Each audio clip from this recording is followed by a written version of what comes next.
Hi, I'm Luke Hanson McDonald, and this is Beyond the Family Business, a podcast about operating family enterprise. This episode is all about the next generation taking over the family business. My guest is Mack Csaszar.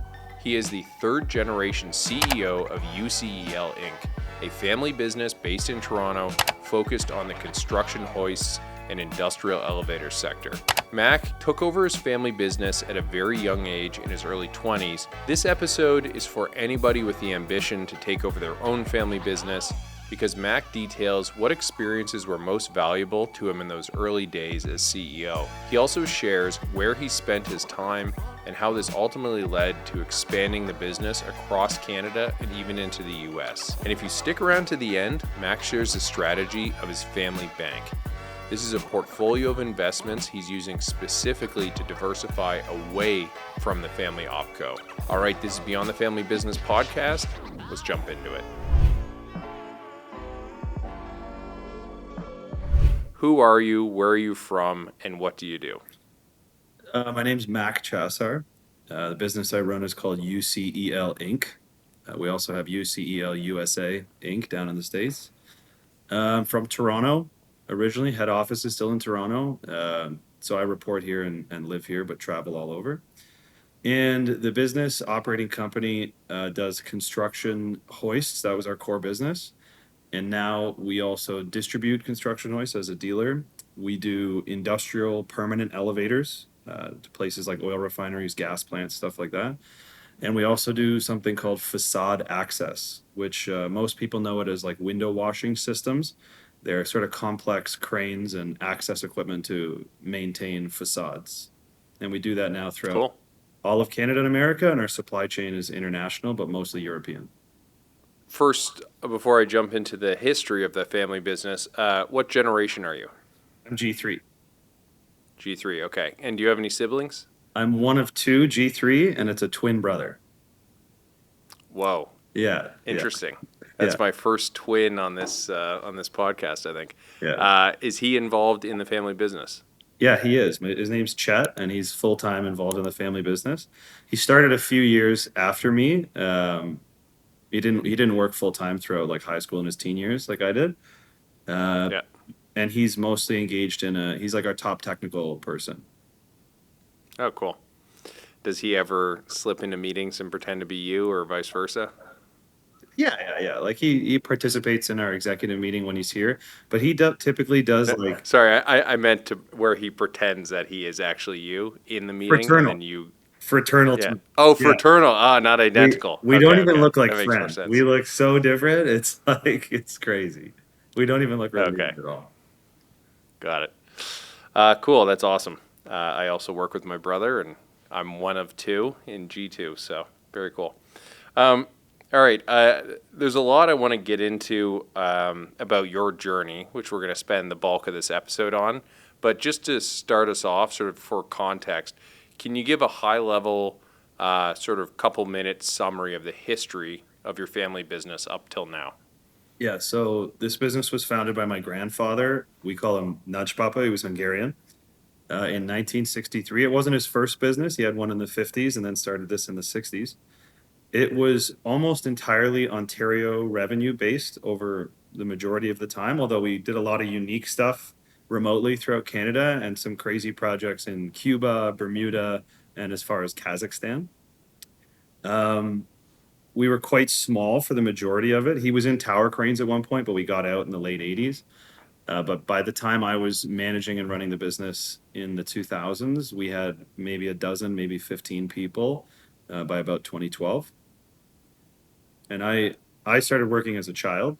So I was quite small when I would work weekends. And I started working full-time, stints working full-time when I was 15. That would be my first time like working on an elevator on a job site.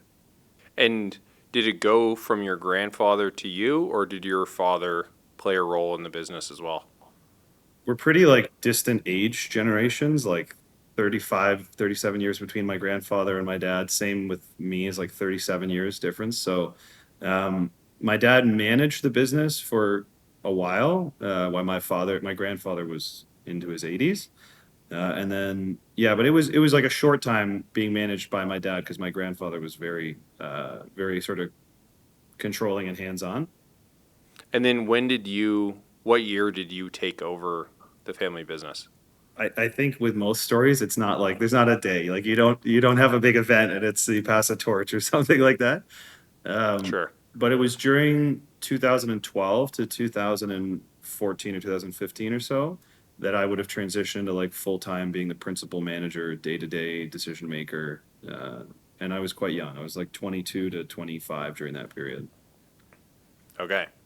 That is very young. I can appreciate. I'm in my 30s, and I still feel fairly young for having to take on the primary responsibility on behalf of our family. Like when you say I was young, I didn't know I was young until now. Like at the time, I thought, oh, this is like I got this. I know how to do all this. I'll handle it all. So I was like definitely really like a cowboy that was really just when he wasn't around, I was just making calls, and then he'd be like, "What?"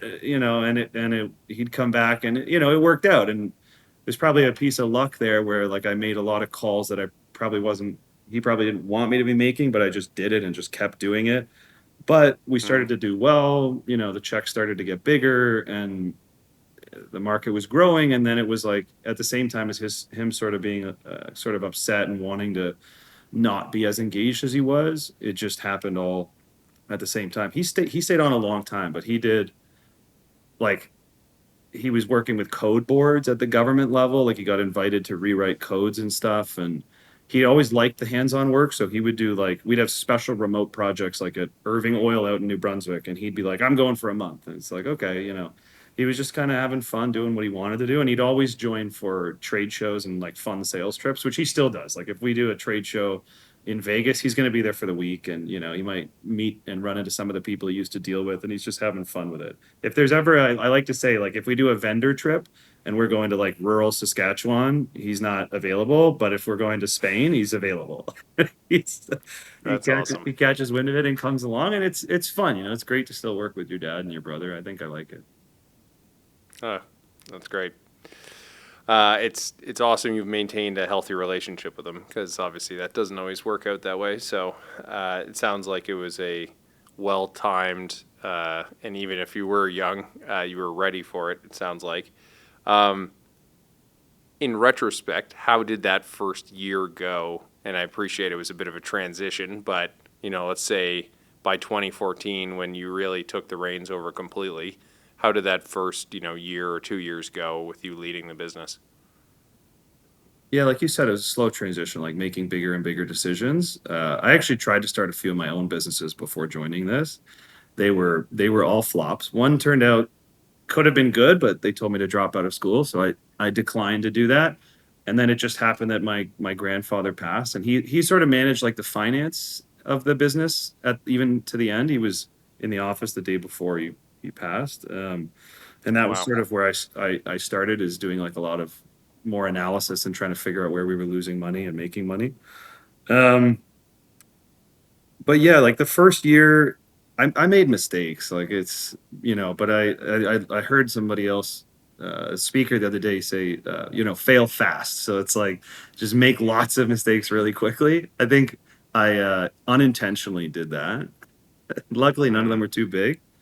Um, but yeah, it was actually not bad. Like I was aggressively growing the business. We were doing better and better and better every year. We were keeping all of our clients at the same time. So it didn't feel like a transition. It just felt like I was in there and I was doing the job that was available to me, and I just kept going. And my dad just chose what he was wanted to be engaged in and what he didn't want to be engaged in, and we worked really well together. And yeah, I think youthful overconfidence helped me at that point, and I'd say I've lost it over the 10 or 12 years. Now I'm like, oh, I got to talk to experts. I got to lean on some people in my network to figure this out. Where back then I was like, oh yeah, do this, do that. I got it. I feel like if I inherited it yeah, now, it would be a way slower transition. yeah, yeah. I think that comes with age, though. That sort of arrogant confidence when you're younger, and tons of energy as well. Um, where did you focus your time in that first year? So you said it went fairly well, which is I think pretty incredible to be in your 20s, take on, a complex business and fail fast and have no giant failures, just small ones that you can learn from. But where did you really spend your time that you think helped with that success? It was probably 50-50 on sales. Like I was trying to go after higher and higher margin products and customers, which was driving revenue. But then internally, the other 50% was like a really hardcore focus on making the processes we did better. And I scaled the company from, I don't know, 12 or 15 people to about 120. And now with the turn in Toronto, we're a little bit smaller, maybe like 100. But we like 10 or 20x our profitability in that in like till now. So Wow. we did quite well, but yeah, the other 50% focus was all on process. I'm an elevator mechanic, like a journeyman elevator mechanic, and so I was looking at the process from not just the perspective of I'm out there doing work and what should I do, but as like a business graduate trying to apply the theory that I was learning or had just learned to the application of the business was like how can I analyze, every turn of the wrench and every drive in a car and look at it as waste that we could improve and changing the core operational functions of the business to drive better margin, which helped us be much more competitive, helped us have money to grow faster, buy more equipment, and outpace our competition. Oh, interesting. And so that sort of leads into my next question. So, in order to focus on those two areas, being a journeyman mechanic, I mean, I'm sure that helped a lot with the process side. Was there any, again, in retrospect, was there any particular education or experience leading up to it aside from that very technical background? You worked in the business since you were a kid, you went to business school. Was there any particular experience you had that really prepared you for that? Because I know that's something that a lot of next generation people are worried about is, do I need an MBA? Should I get an accounting degree? Should I, focus just on working in the business? Preparing for that transition can be daunting. So it'd be interesting to know, in retrospect, what were the ingredients that you think really supported you with that? I think if it was aspects of my personality, one is I love learning. Like I love to listen to people, learn everything they're trying to tell me. I'm the kind of guy who like goes down rabbit holes on Wikipedia, trying to learn everything about everything that I touch, right? Which helps because it gives you that knowledge and that background to be able to, make more informed decisions. Mm, Separately, I'd say like I was one of those annoying people you knew when you were young that like wanted to prove people wrong. And so that gives you like a really strong backbone that you just audit everything. You question everybody. You audit your process, you audit your finances, you audit your quoting, your sales, your estimating. And honestly, I don't think there's a process of this business even today that if I open it up there's not something wrong. And just that constant like audit and improve, audit and improve, audit and improve, learn better, talk to people, see what they're doing, integrate that. Um, but the combination of being a tradesman, like I said, like having that journeyman elevator mechanic background and experience on the site with having a formal business education, I think that mm. that combo of background is really, really strong. For me, that was really strong for me. Is like being able to take that technical knowledge and then understand like how do I analyze the finance behind that and the impact and the revenue or retention tools that we're going to use and drive change. I think that was the combo for me. Interesting. One thing I experienced when I went to business school as an undergrad and then I did an MBA was that when I did my undergrad, I was so young and I did have a small business at the time, but I had so little practical experience to contrast it with versus when I did my MBA, I'd had a bunch more work experience and I was working full time um, in a more meaningful role. And so when I went into my MBA, I had so much more where I was like, oh my God, I need this information to make me better. Like there was no push of me being like, all right, I guess I'll learn this. It was very much so like, oh, thankfully I'm now getting to learn more about, doing cash flow analysis or whatever it was, because it was so much more applicable, and I guess I saw more of the need. You worked since you were a young kid. Is it a stretch to say that your business education was made more meaningful because of that background of work experience? Like, you understood there was a need for what you were doing. You weren't just going to school to go to school. I think way more. It was for me. I'd say in my like first year at undergrad, I'd probably had a year or two of work experience under my belt by the time I went, and it was like, oh, I'm at college or university, like I'm here to have fun, and that was the only year I didn't work, that like 8 months, Yeah. the first two, and then I started working while going to school, and it was like, I'd go into an accounting class or a statistics class and learn about how to do an analysis, and then I'd go to work the next day and I'd be like, I want to pull up the financial software and I want to do that analysis, but on us. And I want to figure out, Mm, efficiency ratios and margin and stuff. And then it just kept going. It was like I'm learning about change management, and it was interesting because you're able to open the book and read the theory of what some very solid data scientist has come up with as change management theory. But then you're like looking at your business and being like, all right, maybe this works at Rogers Communications. This isn't going to work at UCEL, where I'm trying to manage 25 tradespeople at the time or something. But then at least if you're willing to try and learn, you're able to take the pieces of the theory and try to implement it and test and see what's happening and give you a structure. So I felt like that was sort of where I found it was useful. But I had the fortune of also failing quite a few businesses, like failing three really bad ideas that I tried to bootstrap on my own. And then I had one that was good. It just didn't go anywhere. Like I pitched it to Angels and they liked it, but when they wanted me to drop out, I was like, no, I'm going to finish school. And then I just happened to fall into UCEL. Dad wanted me to stick around, and I did. And after a year or two, I looked around and I'm like, I guess I am running a business now, and that's what I wanted to do. So why don't I just mm, do this one, because I know this one better and I'm doing well. So keep going, and that's how I stuck around and kept going. But yeah, yeah. working at the time of doing university, I could see the students around me, you know, reading the book and trying to get good scores on the test. But for me, I felt like I was reading the book to do well on the test, but also because I wanted to push it into the business and see how it would, see how I could use it, which I thought was, yeah, it was way better. It kept me really engaged. I actually like wanted to be there, not just to get a degree. Like I wanted to learn what I could do, right?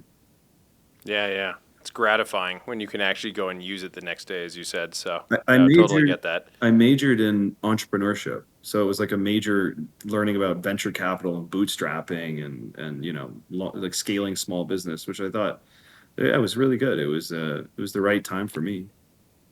You went to Ryerson, didn't you?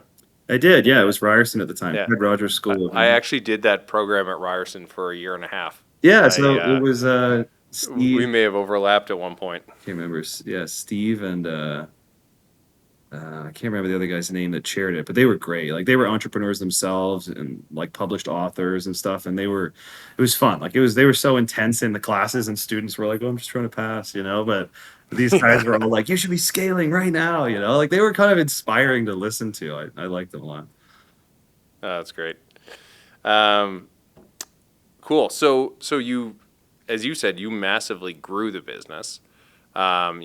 10xing the number of employees thereabouts, meaningfully improving the bottom line along the way, which of course financed that growth. You spoke about where you spent your time as far as sales and on the improvement of process. How about as far as getting the right people on the team? What did that sort of team build out look like, and what were the first couple positions you really focused on? Assuming that in a business with 15 people, it was probably relatively thin at leadership, and then to go to over 100, you needed to have some kind of management around you. What did that process look like? Well, first of all, I'd like to say we scaled it. Those members of the team were really important. Of course, of And course. and scaling in like a growth market, I've found now that we're not in a growth market in the core market, man, that was easy. Like that was a lot easier to take on. We probably captured the majority of the growth in the market and outpaced our competition, but Yeah, I'd love to be in that market now for sure, like to just keep scaling.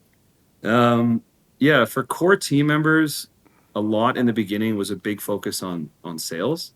Mm, And then I had a bolt on for the finance department because our numbers were bad. Like you get to the end of the year and the accountants are like totally flipping over what you thought your year was, or really making changes. You realize you need better numbers because you need to make faster decisions.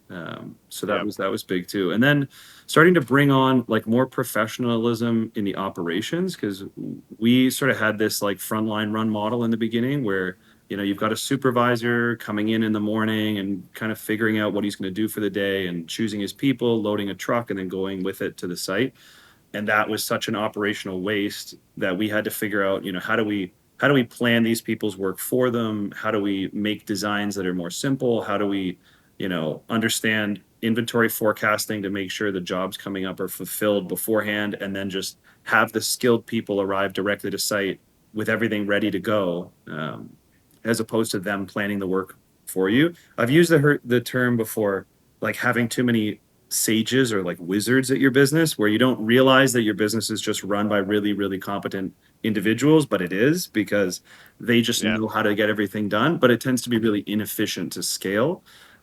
So you have to figure out like how do you pull that like wizardly knowledge into some processes or some less skilled roles, in order Yep. to sort of economize that skill on site instead of this is at least really applicable in construction and in like equipment trades and stuff like that.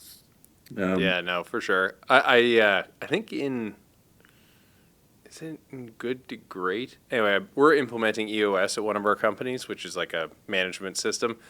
And at one point when we were doing the onboarding, I can't remember which reading it was in, they talked about that exact thing of like you can have a incredibly competent person, but they don't delegate anything. So they don't really have any actual leadership under them. It's just like one person who's like an incredible doer of stuff that's doing a great job, but if they're gone, there's zero process or anything there. So anyway, I definitely know exactly what you're talking about. yeah, we do EOS as well. Oh, do you? Yeah, we just started last summer. It's been going really well. Yeah, us too. It started to highlight some things for sure for me, like some errors in process I made over the years, for sure. Oh, cool. We'll have to talk offline about that. But okay, so you mentioned a couple times now the challenge of the current market. Um, how are you doing in this current market? It's obviously, I read about it in the headlines all the time that the condo market in Toronto is basically dead. I don't know if that's over the top reporting or if it's reality, but it certainly seems dire.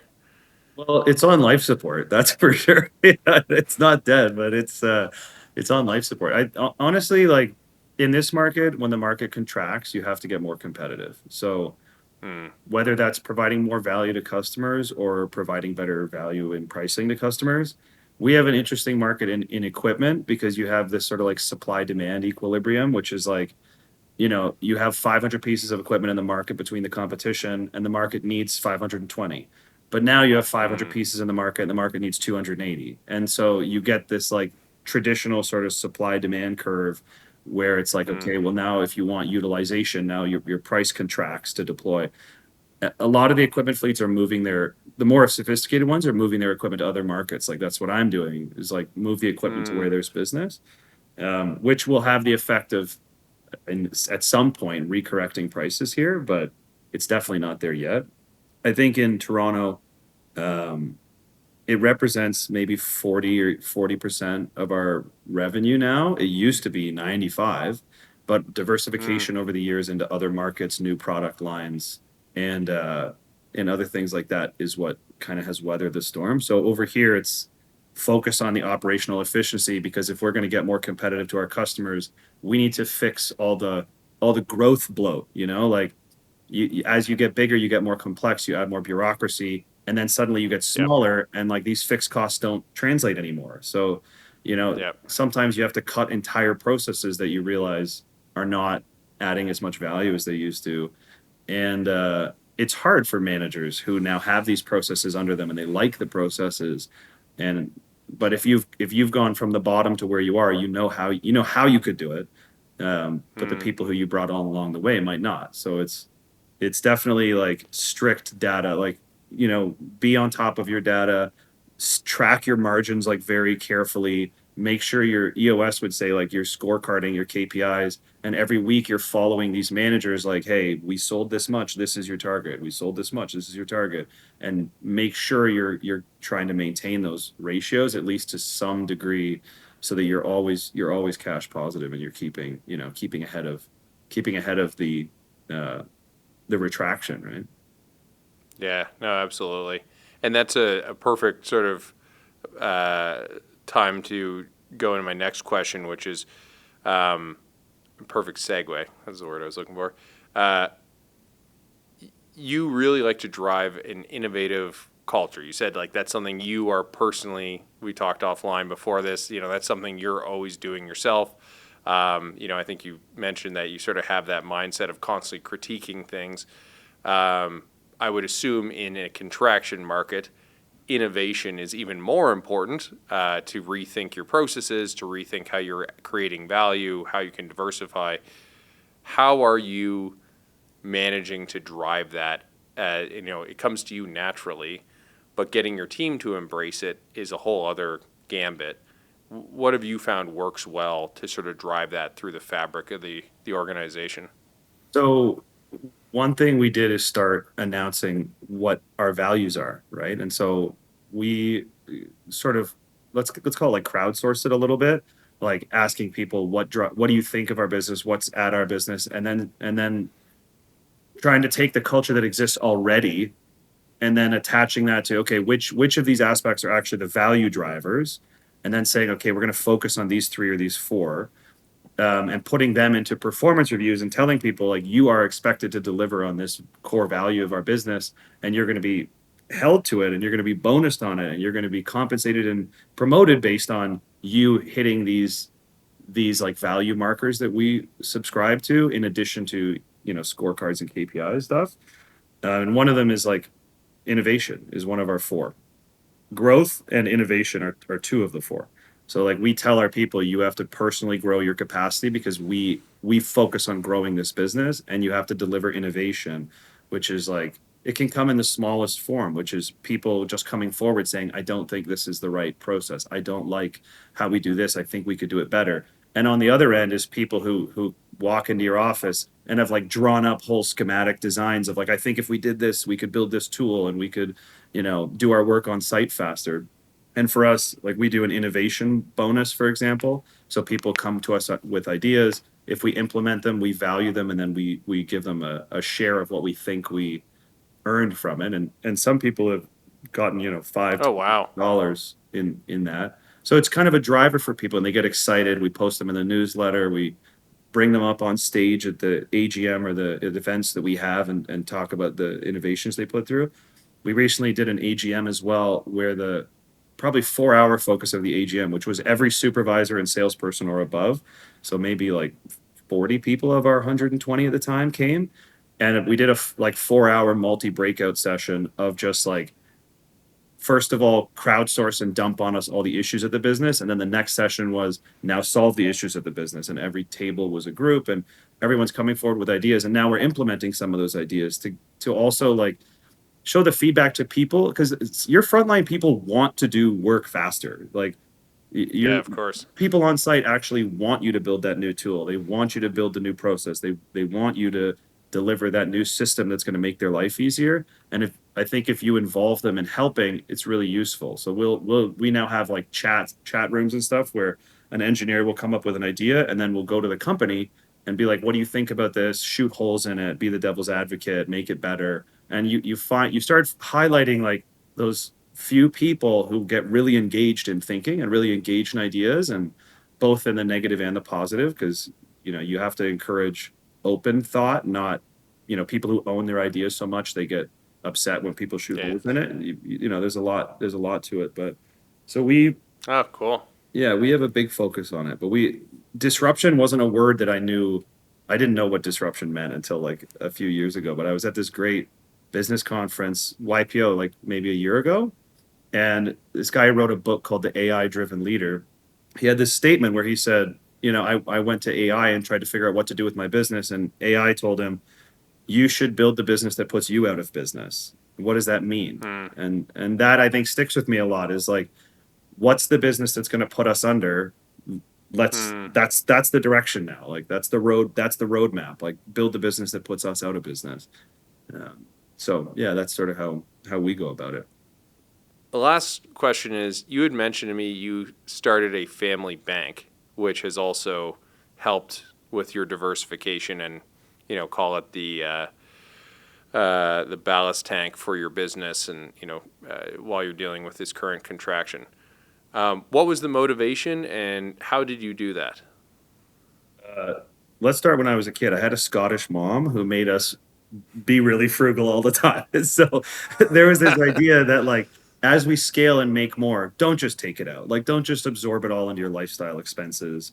And at the same time, we used our money to grow for so long, probably for 10 years. We just used it to growth, growth, growth, growth, growth. And then when we were doing quite well, I thought our first project was we built a building that we operate out of between like 2015 and 2017, but we own the real estate in a separate company. So that was kind of the start.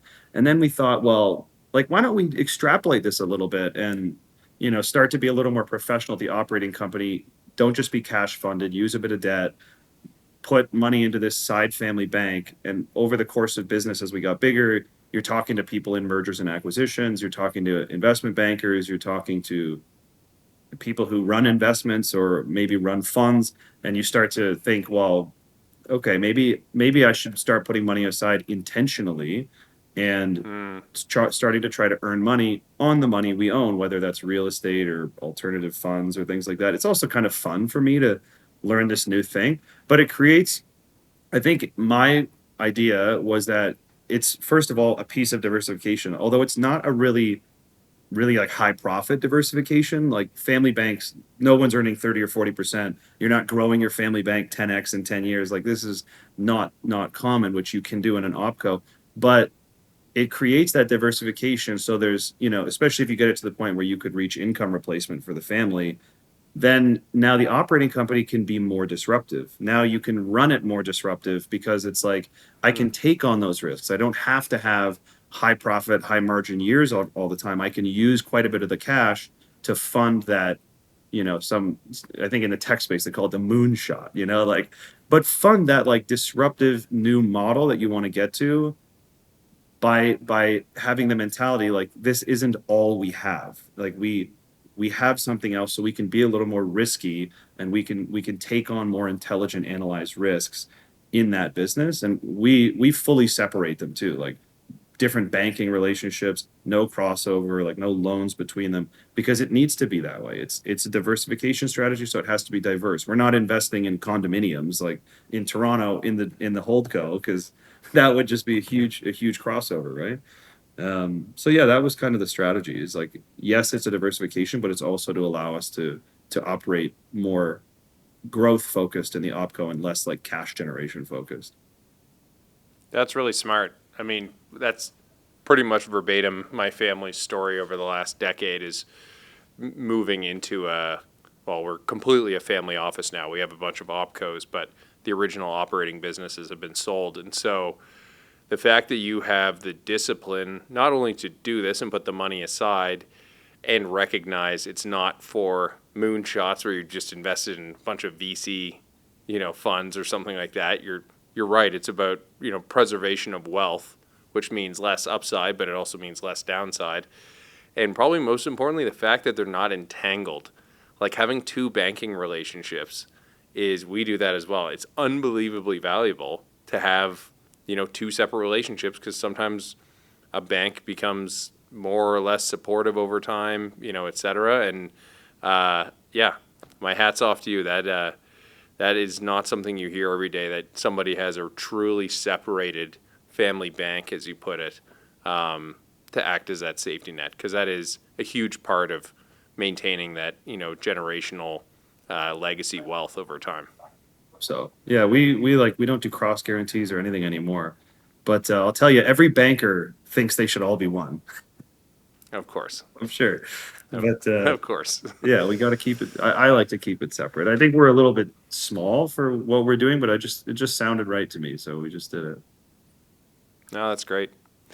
Thank you so much for your time, sir. I really appreciate it. This is a very interesting story, and Thanks, I Lou. know my audience will learn a lot from it. Thank you so much for watching. This is Beyond the Family Business Podcast. Please like and subscribe. Talk to you soon.